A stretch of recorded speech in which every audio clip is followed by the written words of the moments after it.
주신 말씀 고린도전서 13장 8절에서 13절 말씀입니다. 사랑은 언제까지나 떨어지지 아니하되 예언도 패하고 방언도 그치고 지식도 패하리라. 우리는 부분적으로 알고 부분적으로 예언하니 온전한 것이 올 때에는 부분적으로 하던 것이 패하리라. 내가 어렸을 때에는 말하는 것이 어린아이와 같고 깨닫는 것이 어린아이와 같고 생각하는 것이 어린아이와 같다가 장성한 사람이 되어서는 어린아이의 일을 버렸노라. 우리가 지금은 거울로 보는 것 같이 희미하나 그때에는 얼굴과 얼굴을 대하여 볼 것이요. 지금은 내가 부분적으로 아나 그때에는 주께서 나를 아신 것 같이 내가 온전히 알리라. 그런즉 믿음, 소망, 사랑 이 세 가지는 항상 있을 것인데 그 중에 제일은 사랑이라. 오늘 사랑의 영원성, 사랑의 영원성 이런 제목으로 하나님의 말씀 증거하겠습니다. 우리는 지금 고린도전서 13장 보고 있습니다. 이 고린도전서 13장은 당시 은사 문제로 분쟁하는 교회에게 은사를 사랑의 태도로 사용하라 이런 권면할 목적으로 이 사랑이 얼마나 좋은지를 설명하는 대목입니다.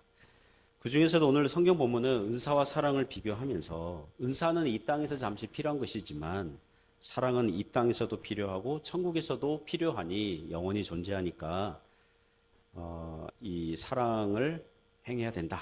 그런 권면할 목적으로 말씀하고 있습니다. 몇 가지 교훈으로 은혜를 나누고자 합니다. 오늘 본문이 우리에게 주는 첫 번째 교훈은 사랑은 영원하다는 것입니다. 사랑은 영원하다. 8절부터 10절에 보시면 이 교훈하고 있습니다. 같이 읽어보겠습니다. 8절부터 10절까지 같이 읽습니다. 사랑은 언제까지나 떨어지지 아니하되 예언도 패하고 방언도 그치고 지식도 패하리라.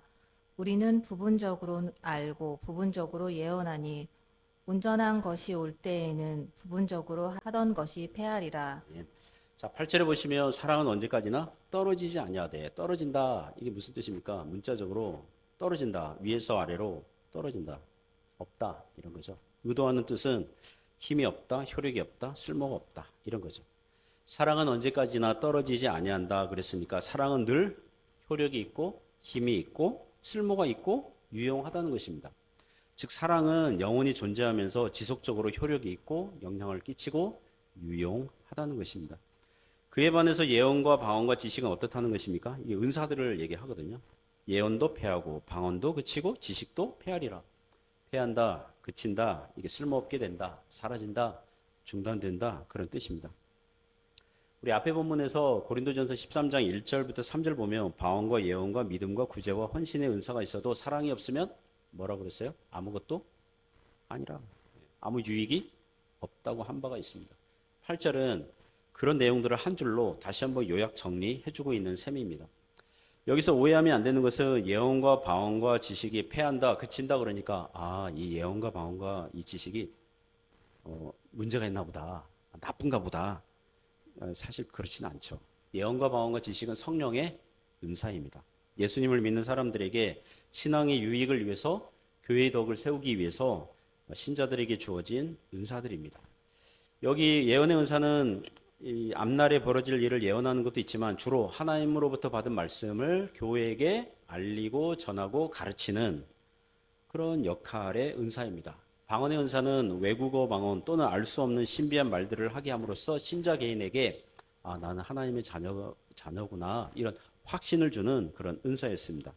지식의 은사는 일종의 교회 안에서 성경교사 직분에게 주어진 은사라고 볼 수 있습니다.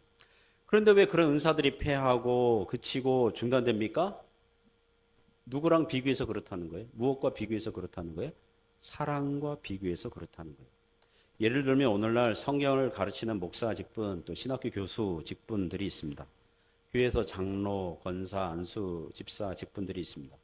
예배 돕기를 위해서 찬양 인도하고 피아노 치고 PPT 만들고 주보 만들고 또 유튜브 방송 만드는 은사와 봉사하는 일들이 있습니다. 그런 직분들은 그런 직분, 그런 은사들은 나중에 어떻게 될까요? 패하고 그치고 중단될 날이 온다는 거예요. 그런 은사와 직분과 봉사들이 나빠서 그런 게 아니죠. 누구랑 비교해서 그렇다고요? 사랑과 비교하면 그렇다는 거예요. 사랑은 언제나 떨어지지 아니하는데 다른 직분들, 다른 은사들은 떨어질 때가 있다는 거예요. 그런 은사들이 불필요한 시대가 오는 날이 있기 때문에 이렇게 말씀하는 겁니다. 9절 10절은 8절 말씀을 더 보충 설명하는 거죠. 우리는 부분적으로 알고 부분적으로 예언하니 온전한 것이 올 때에는 부분적으로 하던 것이 패하리라. 지금 이 땅에서 교회에게 주어진 은사들은 예언하고 방언하고 지식의 은사들은 이 부분적으로 알고 부분적으로 예언하고 있다는 거예요. 부분적이라는 것은 이 10절에 보면 온전한 것과 비교해서 부분적이다, 불완전하다, 임시적이다, 이제 그런 뜻이죠. 왜 이 땅의 신자들이 받은 은사들이 부분적이라고 합니까? 나중에 온전한 것이 오는 것과 비교하면 그렇다는 거죠. 그러면 여기 온전한 것이 온다 그랬는데 온전한 것이 온다는 게 어떤 때를 얘기합니까? 우리가 읽진 않았지만 12절 가면 시간, 시기를 비교하는 단어들을 사용하거든요. 12절 보시면 뭐라고 나오냐면 지금은 거울로 보는 것 같이 희미하나. 그리고 뭐라고 나와요? 그때는 지금은 부분적으로 알지만 그때는 그러니까 지금과 그때를 비교하고 있어요. 즉 부분적으로 알고 부분적으로 예언하는 때가 지금이고 그때는 언제예요? 예수 그리스도께서 재림하시고 신자들의 영혼과 육체가 그리스도의 인성처럼 영화롭게 변화되게 되는 때를 말을 하는 것입니다. 쉽게 얘기하면 말씀드리면 신자들이 천국에 가서 알게 되고 이해되는 것과 비교하면 지금 이 땅에서 신자들이 알고 예언하고 각종 은사들을 사용하는 것들은 부분적이고 임시적이고 불완전하다는 것입니다. 다시 말씀드리지만 지금 부분적이고 그리고 나중에 패하게 되고 그치게 된다. 이게 나빠서 그런 게 아니에요. 온전한 것이 오면 그렇게 된다는 것입니다. 예를 들면 이 땅에서 성경 공부가 있고 설교가 있습니다. 성경 교사가 필요하죠. 목사가 필요합니다. 성경 공부할 때 제가 성경 공부한 시간에 우리 성도님들께 질문할 때가 있거든요. 그럼 우리 성도님들이 자꾸 예전에 배운 것을 잊어먹어줘요. 까먹어줘요. 처음 듣는데요? 하는 어떤 그런 얼굴들 할 때가 있거든요. 그러면 저는 어떤 기분이 들까요? 역시 목사가 필요해. 목사의 필요성을 다시 한번 생각하는 거죠. 그러나 천국에서는 목사가 필요할까요? 필요하지 않을까요? 필요 없어요. 주님께서 계신데요. 저자직강, 예수님께서 직접 말씀하시고 직접 가르쳐 주시는데 그렇잖아요. 우리의 지성과 지식과 지혜가 지금보다 훨씬 더 탁월하게 될 것이고 예수님으로부터 직접 듣게 되니까 목사의 직분, 목사의 어떤 또 여기 나오는 예언, 지식연사 이게 불필요하게 되는 거죠. 왜냐하면 천국 가면 여러분이랑 저랑 거의 거의 동질 차부뚜어 동질 동급 그런 상대가 될 거예요. 제가 우리 해주교회 출신 우리 성도님들은 모이세요 성경 공부하겠습니다 그러면은 아무도 안 모일 거예요. 왜냐하면 주님으로부터 직접 들으면 되니까. 본문으로 돌아와서 사도 바울 선생님께서 왜 지금과 그때를 비교하고 있습니까? 왜 부분적으로 하는 은사들이 패하게 된다고 합니까?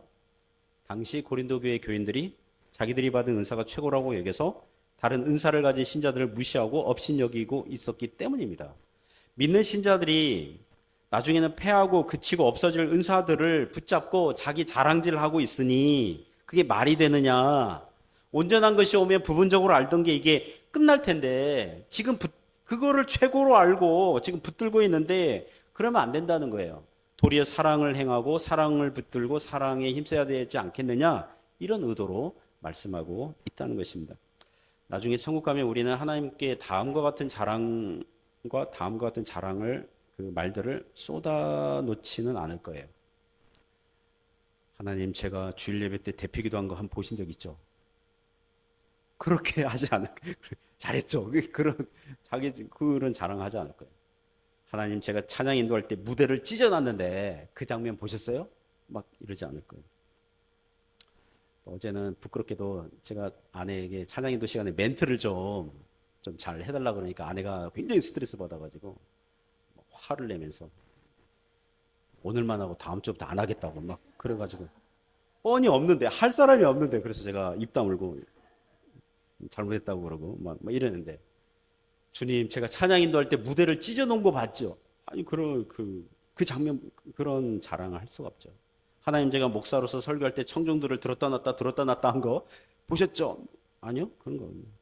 하나님 제가 단기 선교 가가지고 봉사도 많이 하고 뭐 우물도 파주고 어려운 사람들을 도와주고 그거 보고 감동하셨죠? 그럼 하나님께서 그러실 것 같아요. 혹시 그런 자랑을 하면 하나님께서 우리에게 그러실 것 같아요. 그래, 잘했다, 잘했지만 사랑은 했니? 형제 자매를 사랑했니? 가족을, 형제를, 자매를, 이웃을 사랑했니? 그거 물으실 것 같아요.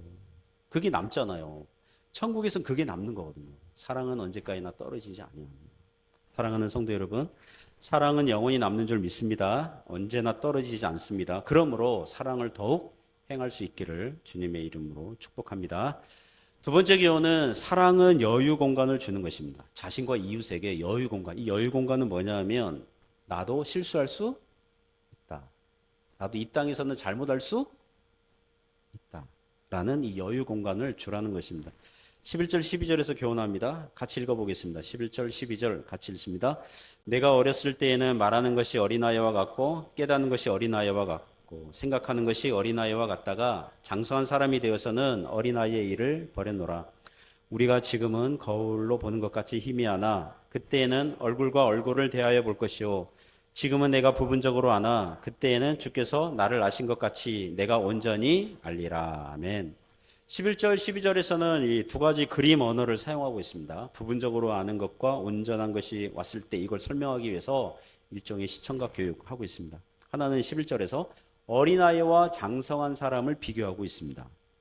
다른 하나는 12절에서 그 당시 청동 거울이거든요. 거울과 얼굴을 대면하여 아는 것과 이제 비교하고 있습니다. 먼저 11절 보시면 어린아이 시절에는 말하는 것이 어린아이와 같고 깨닫는 것이 어린아이와 같고 생각하는 것이 어린아이와 같다고 그랬어요. 여기서 어린아이와 같다 이건 뭐예요? 미성숙하다, 유치하다 그런 시절이 있다는 거죠. 그러나 장성한 사람이 되어서는 어른이 되면 더 이상 어린아이 시절의 그 유치한 짓은 더 이상 하지 않게 된다. 이제 그런 뜻이죠.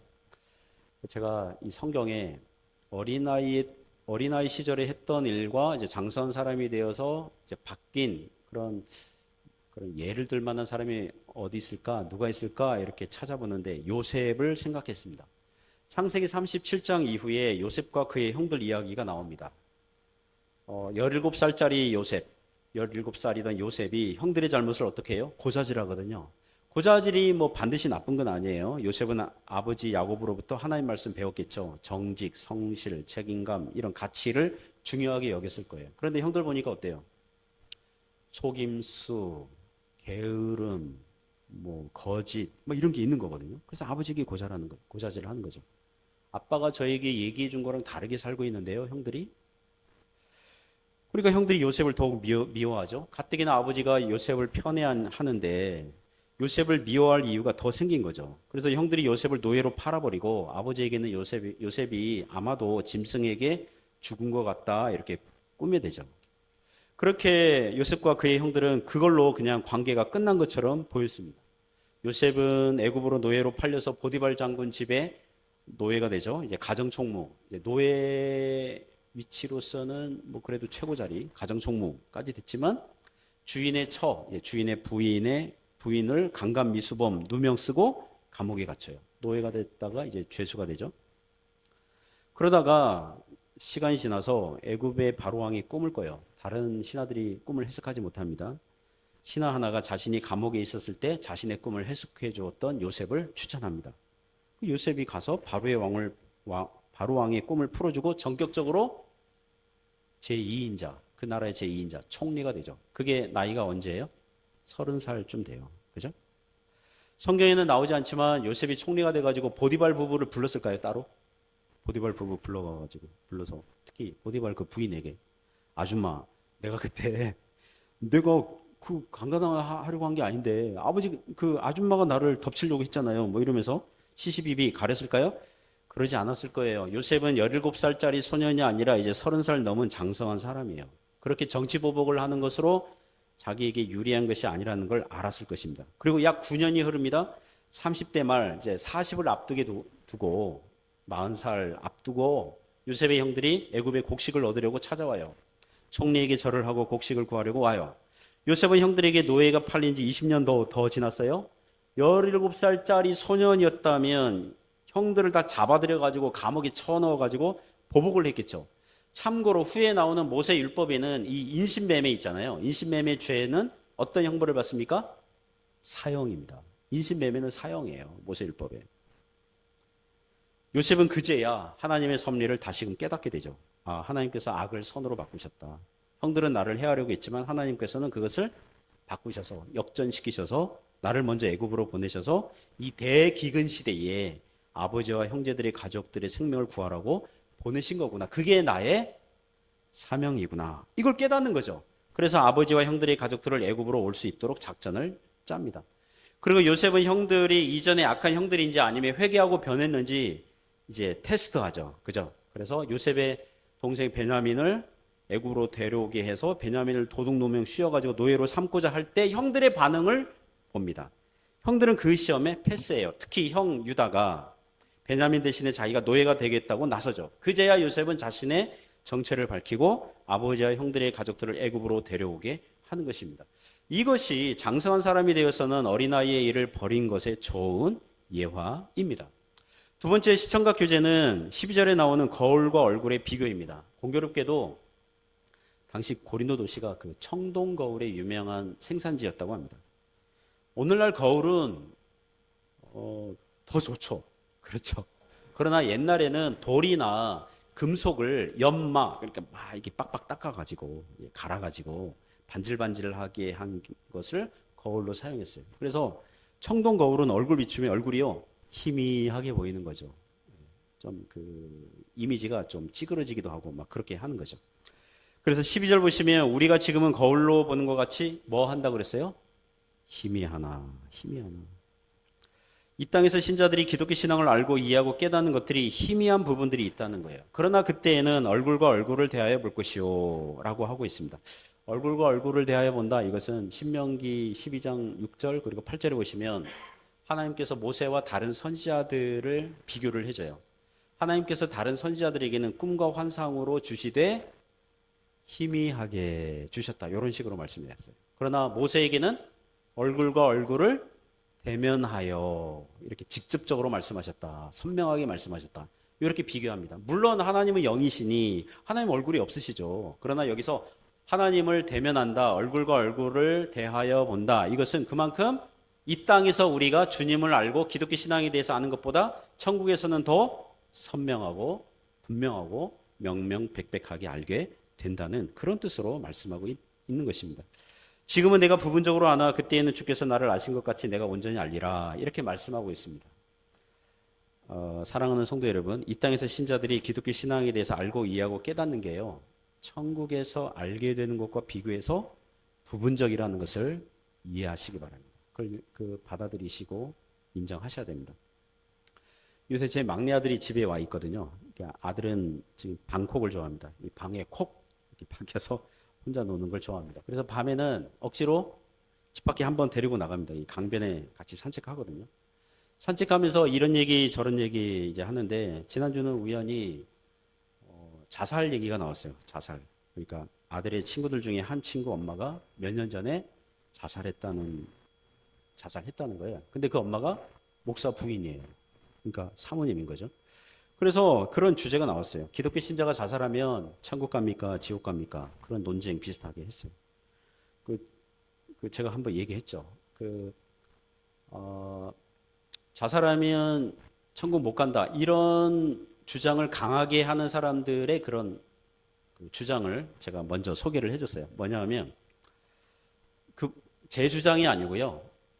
기독교 신자라도 자살하면 지옥 간다. 이거를 주장하는 사람들의 논증을 이제 아들에게 이제 얘기를 해준 거죠.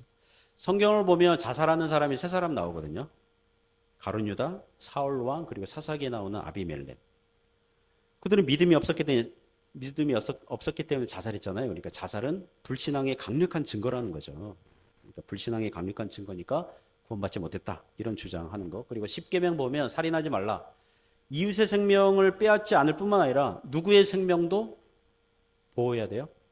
자기 생명도 보호해야 되는데 자살은 자기 살인하지 말라 이 계명을 어긴 거니까. 그리고 자살해버리면 회개 기회가 없잖아요. 그러니까 강력한 불신앙의 증거이기 때문에 구원받지 못한다. 이런 논증이거든요. 자, 이렇게 소개를 해주니까 이제 이 아들이 그러는 거예요. 아빠, 그거는 코에 걸면 코골이 같고 귀에 걸면 귀걸이 같은데? 이러면서 사울 왕과 아비멜렉은 일단 거의 뭐 죽게 된 상태인데 자살로 보는 건 무리하다. 뭐 이러고 그 사람이 천국 가냐 지옥 가냐를 자살로 기준 삼는 건 아닌 것 같다는 거죠. 그럼 뭡니까? 무엇을 기준 삼아야 됩니까? 사람이 천국 가냐 지옥 가냐 할 때 뭘 기준 삼아야 돼요? 믿음입니다. 예수님을 믿음으로. 예수님 믿냐 안 믿냐 그거예요. 다른 기준 갖고 오면 그러니까 질문 자체가 이 전제가 이게 틀린 거죠. 그러니까 자살이 구원의 기준이 될 수는 없다는 것입니다. 물론 자살은 하나님의 말씀에 순종하는 거고 당연히 덕이 안 되죠. 그러니까 금지하는 것은 마땅한 것입니다. 그러니까 이러한 논쟁들이 있는데 이 땅에서는 어떤 거예요? 좀 희미한 게 있는 거거든요. 어떤 사람이 이렇게 주장하고 어떤 사람은 저렇게 주장하는데 희미한 영역이 있는 거거든요.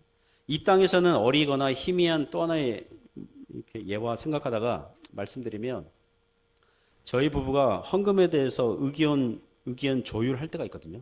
특히 추수감사절 같은 경우는 1년에 헌금 많이 하는 어떤 그런 절기잖아요. 느낌상. 저와 아내가 협상 테이블에 앉아서 서로 생각하는 감사절 헌금 액수를 말할 때가 있어요. 그러니까 아내는 거의 대부분 제가 생각한 액수보다 적어요. 네, 적습니다. 그러면 내가 생각하는 액수를 이제 헌금해야 된다고 이렇게 주장을 할 때 의도치 않게 아내를 신앙적으로 공격하고 정죄하는 것처럼 말할 때가 있어요. 제가 어릴 때 좀 신앙이 좀 철이 없을 때 이렇게 얘기했어요. 헌금을 믿음으로 해야죠. 우리가 하나님의 일을 하면 하나님께서 우리의 일을 돌보신다고 했으니까 믿음으로 헌금합시다. 그 당시 아내가 생활비 전부를 이제 관리하고 있었기 때문에 살림은 뻔하고 남편은 막 믿음 운운하면서 막 많이 해야 된다고 그러고 그러니까 아내는 뭐라 할까요? 이렇게 좀 이 양심 뭐라고 그럴지 좀 쪼그라들고 죄인의 심정으로 막 그렇게 되는 거예요. 어느 해는 저한테 이렇게 얘기하더라고요. 여보, 저도 믿음으로 헌금하고 있어요. 나를 믿음이 부족한 죄인으로 만들지 마세요.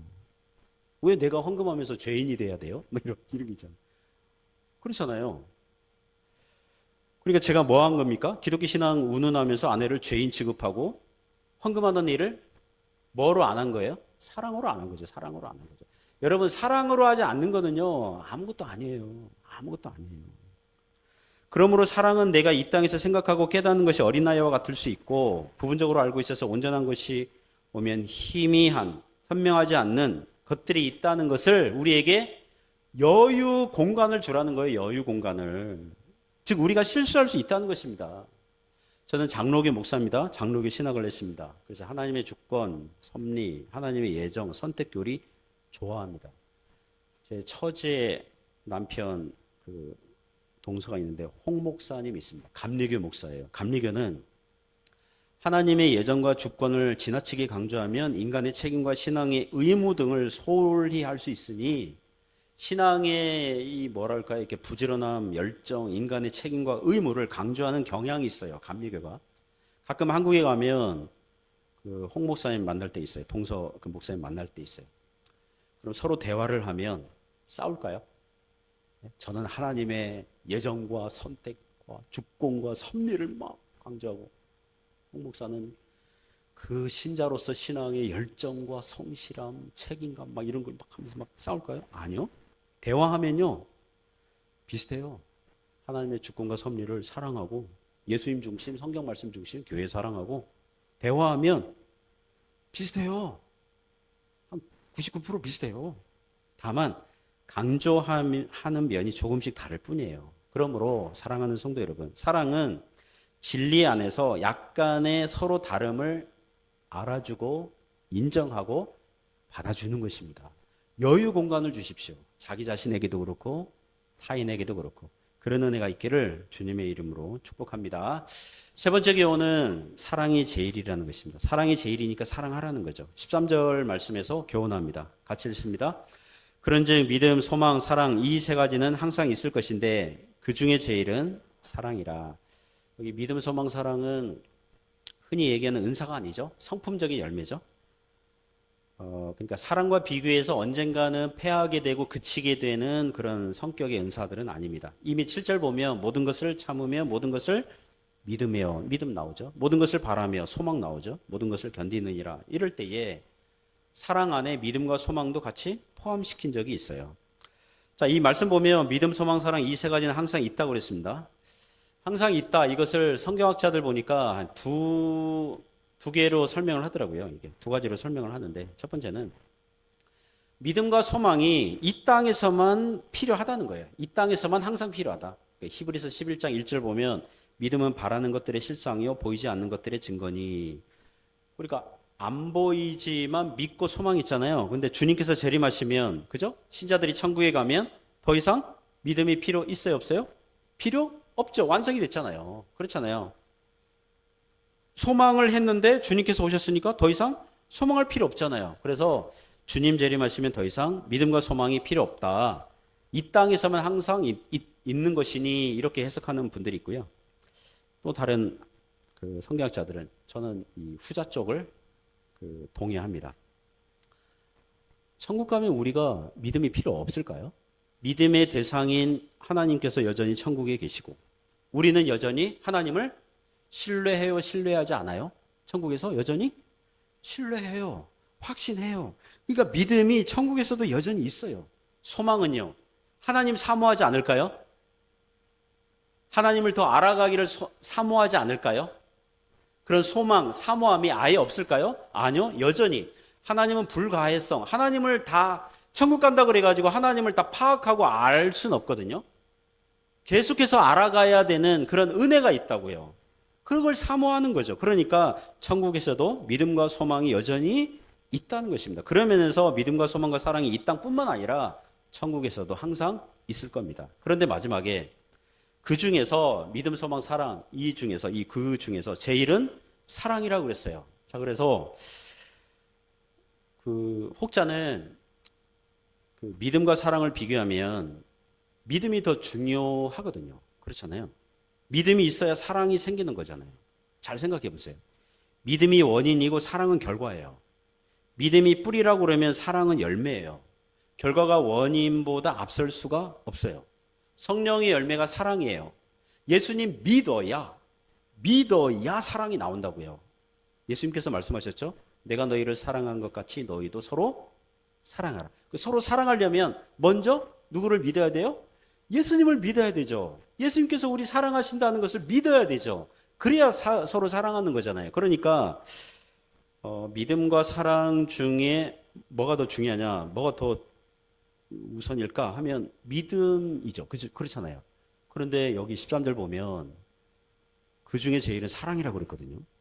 그러니까 오늘 성경에 믿음, 소망, 사랑 중에 그 중에 제일은 사랑이라 그랬기 때문에 사도 바울의 의도는 무엇입니까? 성경이 왜 사랑이 제일이라고 합니까? 우리가 보는 성경 보시면, 여러분 성경 보시면 그 중에 제일은 사랑이라 그럴 때 제1 보면 번호 1번 매겨져 있죠. 1번 제일은, 그죠? 1번 밑에 보시면 참고하라 그랬잖아요. 뭐라고 나옵니까?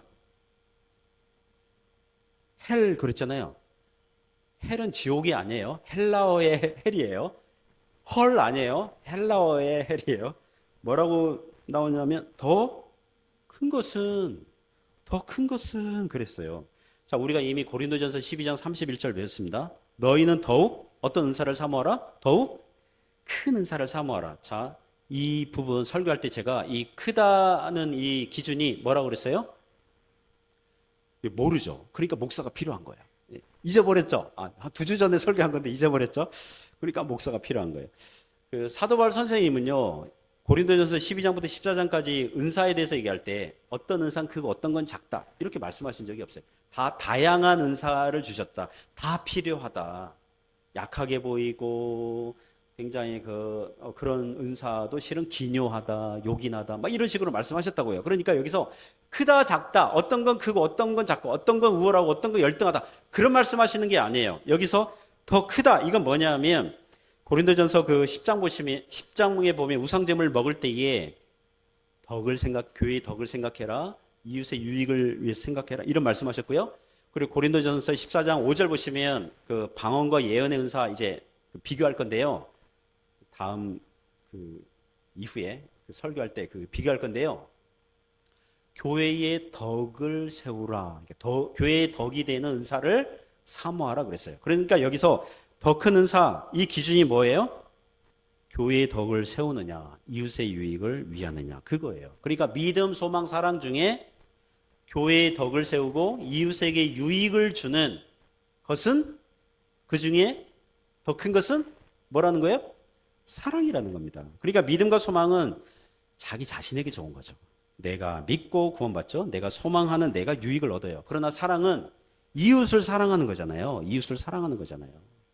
이웃의 유익을 위하는 측면에서는 믿음과 소망, 사랑, 이 셋 다 항상 있을 거고 항상 좋고 천국에서도 존재할 건데, 그 중에 더 나은 것, 더 큰 것, 더 제일은 사랑이라는 것입니다. 그러니까 뭐 하라고요? 사랑을 힘쓰라는 것입니다.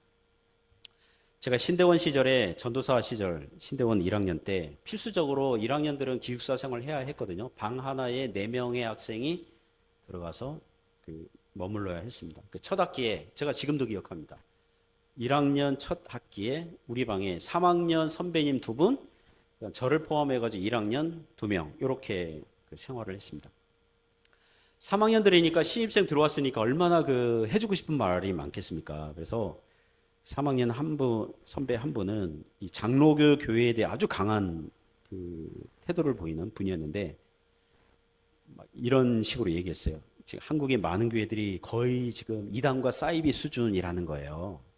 이분이 지금 생각하면 참 뭐랄까, 이렇게 말을 세게 했어요. 말을 어떻게 얘기했냐면, 많은 목사님들이 이 복음을 설교해야 되는데 복음 설교하지 않는 목사들은 십자가에 다 매달아야 된다고 막 그렇게 막 과격한 언사를 막 사용하고 막 열변을 토하는 분이었어요. 이분은 나중에 들리는 소문에 의하면 외골수 기질 때문에 교단을 떠난 분이었어요. 교단을 나중에 떠나버렸어요. 당시에는 기독교 신앙이 굉장히 뜨겁구나 뭐 하여튼 그런 느낌이었습니다. 3학년 다른 한 분은, 선배님 한 분은 종종 야식 있잖아요. 야식 프라이드 치킨 시켜줬어요. 그래가지고 그때 기숙사 방에서 먹을 수 있었거든요. 프라이드 치킨 사줘가지고 본인 얘기하기보다는 우리 얘기 좀 들어주는 분이었어요. 제가 신학교 졸업한 지 지금 25년 뭐 훨씬 지났습니다. 두 분 중에서 가끔 생각나고 다시 한번 만나고 싶은 사람이 있다면 누구일까요? 프라이드 치킨 선배님. 막 열변 토하는 분은 가면은 막 이렇게 내가 막 찔려 죽을 것 같아요. 어떻게 보면. 그런데 프라이드 치킨 사주면서 이렇게 들어주고, 힘드시죠? 힘내세요. 뭐 그렇게 격려했던 그 프라이드 치킨 선배님. 사랑하는 성도 여러분, 아무리 똑똑한 사람도 사랑을 못 이깁니다. 아무리 열정이 가득한 사람도 사랑을 못 이겨요. 아무리 기독교 교리를 잘 설명해 낼 수 있는 사람도 사랑을 못 이깁니다. 그러므로 사랑하는 성도 여러분, 사랑은 언제나 떨어지지 않습니다. 천국에서도 남습니다. 여전히 유효합니다. 이 땅에서 사랑으로 행한 것을 하나님께서 알아주실 거고요. 천국에서도 우리는 서로 사랑하며 살아갈 겁니다. 물론 우리의 은사들은 이 땅에서 주님과 교회와 이웃을 섬길 때 필요합니다. 그러므로 은사와 직분과 봉사를 행할 때에 뭐 안에서 해야 돼요? 사랑 안에서 행할 수 있길 바랍니다. 우리는 해외교회잖아요. 떠날 거예요. 이전에 떠난 성도님들 많이 계시고 떠날 거예요. 아마도 예상하기는 2월 달에 떠나는 어느 한 가정도 계세요. 제가 이름을 말하진 않겠어요. 최모 집사님이신데 하여튼 뭐 이렇게 한국에 인터뷰 지금 잡혔고 지금 막 추진 중입니다. 자, 우리는 해외교회 잠시 다니다가 언젠가는 떠나게 될 거예요. 자, 떠난 빈자리 뭐가 남아 있으면 좋을까요? 사랑입니다. 우리 남은 성도들이, 또 떠나간 성도들이 서로를 향해서 생각을 할 때에, 기억할 때에, 떠올릴 때, 그 사람을 떠올릴 때, 사랑이 많은 집사님이었다. 사랑이 많은 장로님이었다. 정말 그 성도님은 사랑으로 행했다. 사랑의 빚진 자 되잖아요. 그죠? 사랑의 빚 외에는 아무 빚도 지지 말라 그랬잖아요. 그러니까 사랑이 남기를 바랍니다. 사랑이 남길 바라요. 그것이 제일 좋은 평가인 줄 믿습니다. 그런 은혜가 있기를 주님의 이름으로 축복합니다.